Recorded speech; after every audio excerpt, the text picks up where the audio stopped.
All right, Coach. Nova Southeastern on Saturday, making the trip all the way down to Southeast Florida. How's the team been recovering since Wednesday? It's a pattern right now. Four losses by 7, 6, 5, 8. It's not fun. It is a process. It is a journey. They need to keep being lifted up. They need to keep being empowered. We believe we're a good team. We believe we can finish these games. We're just not doing it. As far as the team, we'll see in practice today, tomorrow. It takes its toll on them to keep fighting back. But we've got to be more efficient, and we're not efficient early in games.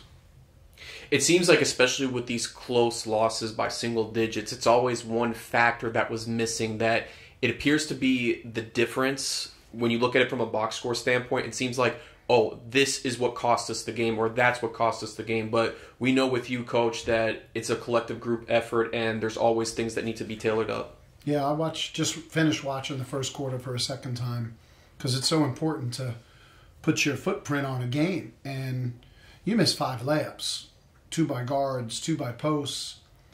And, Ulrich comes off started off a little slow. And Shachi has made all year long, just didn't go. 2 pull-ups and a 3. Those things we count on. And that's 8 shots. We scored, 4 points in the first quarter? 6, 4, something like that. But we missed 8 shots we usually hit. And that's not a way to put your footprint on a game, and we just breathed a lot of confidence into a strong-minded, physical, aggressive Florida Southern team.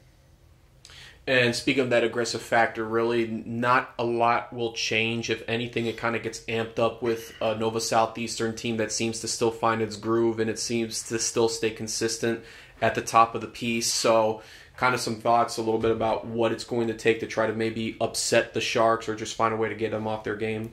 We need mojo. We need swagger. We need to be able to be confident with the basketball. Scoring in the 60s isn't our thing. We got to be mid-70s.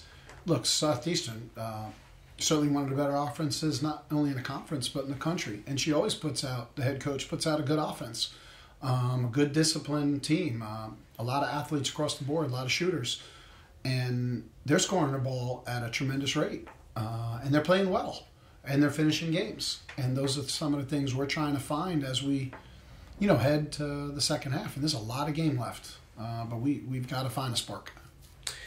When you're talking about the high-powered offense that Nova Southeastern has, Madison Frederick is one name that comes to mind, 18 points a game, averaging 7 boards, 5 assists with 2 steals.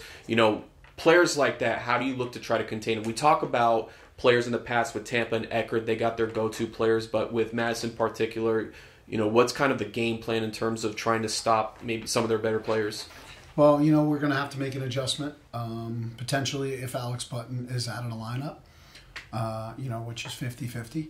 And we're going to have to come up with a scheme with who's going to guard her. And I've been preaching that no one should be guarding on an island. Nobody should be guarding by themselves. We should always be playing 2. And while we had some possessions defensively that were effective, we couldn't score. So you're putting so much pressure on your defense to be perfect when you're not making layups. And that's holding us back tremendously right now. Tremendously. And we got to make layups. I mean, we're in wide open position. 5-foot turnaround jump shots, layups around the basket, layups in transition. I got 5 in my head right now that we didn't make. That's 10 uncontested baskets that we missed against Florida Southern. That's something we got to fix. Got to be fixed quick, or we're going to keep going into these rabbit holes where we're fighting out, and we're coming back because we got some ability, but we're running out of time. It's like a boxer that, it's like Rocky 1. 50 punches in that last round, just ran out of time. The bell rang, and once the bell rings, you can't fight anymore. If there's another round, Rocky beats Apollo in Rocky 1, but there was no round. And right now, we don't have that extra round. So we got to get it done. We got to get it done. No excuses. We've learned enough lessons. Coach, you mentioned it already, how you're trying to keep the team positive, and, despite and not the ideal streak you guys want to have right now, give us some examples of what you've been saying to the team, through these tough times, and what you've been trying to say to them to keep them positive, to keep the mojo alive within this team. You try not to beat them up right now. To go crazy on them. You just can't, because these games are close. You got to keep empowering them, keep making them believe. I mean, we had a film session 2 days ago that was interesting because our our defense in possessions was non-existent, and it was an animated film session, but we practiced well for 2 days. Now our offense in the first quarter was non-existent.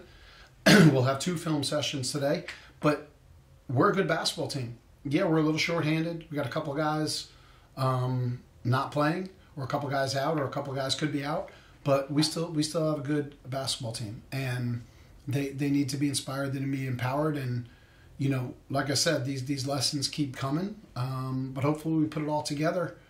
And like I said to my assistant today, I said we need a 9-0 run, we need a spark, we need to feel some contagious energy of scoring, and that's what we had early in the year. We had mojo, we had fire, that protected our defense a little bit.